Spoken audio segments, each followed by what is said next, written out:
రామారావుకి వారసుడు ఉన్నారా రాజకీయాల్లో? ఇప్పుడు రామారావు గారు అనేటటువంటి వ్యక్తి భగవంతుడు ఇది రాసినాడు అని అంటా నేను. కాబట్టి ఈ రకంగా అయిన వాళ్ళ చేతుల్లోనే ఆయనకి పదవిచ్యుతిని చేయటం రాసి ఉన్నటువంటి నేపథ్యంలో నాకు వారసుడు అని మీరు మళ్ళీ మళ్ళీ అడిగితే నేనేం చెప్పను. నాకు దాని మీద అసలు ఆ వారసత్వం అనేటటువంటి ఇప్పుడు ఉన్నారా లేదా?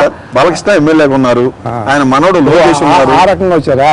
ఉన్నారా లేదా? ఆ రకంగా అంటే బాలకృష్ణను చంద్రబాబుని ప్రశ్నించాల్సినటువంటి ప్రశ్నలు ఇవి. అసలు బాలకృష్ణ అడగాలి. బాలకృష్ణ ఎమ్మెల్యేకి ఎందుకు రామారావు గారు కొడుకు, మీరు వారసత్వం అంటున్నప్పుడు కొడుకుగా వారసుడు, రాజకీయాలకి వారసుడు ఉన్నాడా లేదా చెప్పేదండి. ఎవరో అయినా కూడా ఒక 40 సంవత్సరాలు ఒక హీరోగా నిలబడి ఉండటం అంటే మామూలు విషయం కాదు.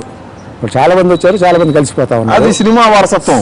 అంటే బాలకృష్ణ ఎప్పటికీ రామారావు వారసుడు అవుతాడా, లేకపోతే లోకేష్ ఎన్టీ రామారావు మనవగా ఆయన వారసుడు అవుతాడా? రామారావు గారు వారసుడు లోకేష్ అవుతాడా, బాలకృష్ణ అవుతాడా అనేటట్టు జనం నిర్ణయం. అసలు వారసత్వం అనేది ఉంటుందా సార్? కంటిన్యూ రామారావు 96లో చనిపోయారు. ఆయనతోటే అది అంతమైపోద్దా, అది కొనసాగిద్దా? తర్వాత అసలు వారసత్వం లేదు రామారావు అని చెప్పుకోవాలా?